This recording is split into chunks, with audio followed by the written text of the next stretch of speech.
বিশ্বের অন্যতম জনবহুল ও দ্রুত উন্নয়নশীল মহাদেশ এশিয়া এখন এক কঠিন বাস্তবতার মুখে। ভয়াবহ গরম, রেকর্ড বৃষ্টিপাত, হঠাৎ বন্যা এবং ভূমিধসে বিপর্যস্ত হয়ে পড়েছে অঞ্চলটির বিস্তীর্ণ অংশ। জলবায়ু পরিবর্তনের কারণে গরম আবহাওয়া দিন দিন আরও তীব্র, অপ্রত্যাশিত এবং ধ্বংসাত্মক হয়ে উঠেছে বলে সতর্ক করেছে বিশ্ব আবহাওয়া সংস্থা। প্রতিবেদনে বলা হয়, বিশ্বে গড় হারের দ্বিগুণ গতিতে উষ্ণ হচ্ছে এশিয়া, আর গত 3 দশকে এই অঞ্চলে গরম আবহাওয়ার কারণে আর্থিক ক্ষতির পরিমাণ দাঁড়িয়েছে প্রায় $2 ট্রিলিয়ন।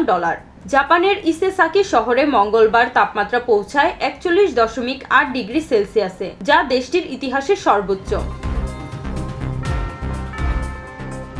টানা কয়েক সপ্তাহ ধরে টোকিও সহ বিভিন্ন শহরের রেকর্ড গরমে প্রাণ হারিয়েছেন অন্তত 56 জন। রেল লাইনে তাপের কারণে বিকৃতির আশঙ্কায় স্থগিত করা হয়েছে কিছু ট্রেন চলাচল। সাউথ কোরিয়াতেও জুলাই মাসে দেখা গেছে রেকর্ড 22টি ট্রপিক্যাল নাইট, যেখানে রাতেও তাপমাত্রা 25 ডিগ্রি সেলসিয়াসের নিচে নামেনি। হিট স্ট্রোক ও তাপজনিত অসুস্থতায় হাসপাতালগুলোতেও বেড়েছে জরুরি কল। ভিয়েতনামের হ্যানয় শহরে আগস্টের শুরুতে প্রথমবারের মতো তাপমাত্রা 40 ডিগ্রি সেলসিয়াস ছাড়িয়েছে। চীনের পার্বত্য অঞ্চলগুলোতে প্রবল বর্ষণে সৃষ্টি হয়েছে মারাত্মক বন্যা ও ভূমিধস। বেইজিং এর কাছে কিছু মানুষ মারা গেছেন, অনেক এলাকা পানির নিচে। গুয়াংজুতে বাতিল হয়েছে শত শত ফ্লাইট। পানিবন্দী এলাকাগুলোতে চিকুনগুনিয়া ভাইরাস ছড়িয়ে পড়ার আশঙ্কা দেখা দিয়েছে। ভারতের উত্তরাখণ্ড রাজ্যে হঠাৎ মেঘ ভাঙা বৃষ্টিতে নিখোঁজ হয়েছেন শতাধিক মানুষ। পাকিস্তানে জুন থেকে বৃষ্টিজনিত কারণে প্রাণ হারিয়েছেন অন্তত 300 জন, যার মধ্যে 100-র বেশি শিশু।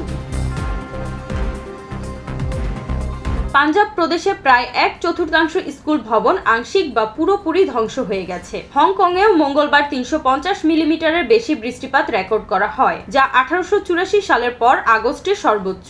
সেখানে বার্ষিক গড় বৃষ্টিপাত 2400 মিলিমিটার, যার বড় অংশ পড়ে জুন থেকে আগস্ট মাসে। জলবায়ু বিশেষজ্ঞরা বলছেন, বর্তমান পরিস্থিতি প্রমাণ করে যে জলবায়ু পরিবর্তনের ক্ষতিকর প্রভাব আর ভবিষ্যতের আশঙ্কা নয়, এটি এখনকার বাস্তবতা। ওয়ার্ল্ড মেটিওরোলজিক্যাল অর্গানাইজেশনের এশিয়া অঞ্চলের প্রধান ডক্টর লি সাং-হো বলেন, উষ্ণতা ও আর্দ্রতার এই মারাত্মক মিশ্রণ জনস্বাস্থ্য, খাদ্য নিরাপত্তা ও অবকাঠামোর জন্য বিশাল হুমকি হয়ে দাঁড়াচ্ছে।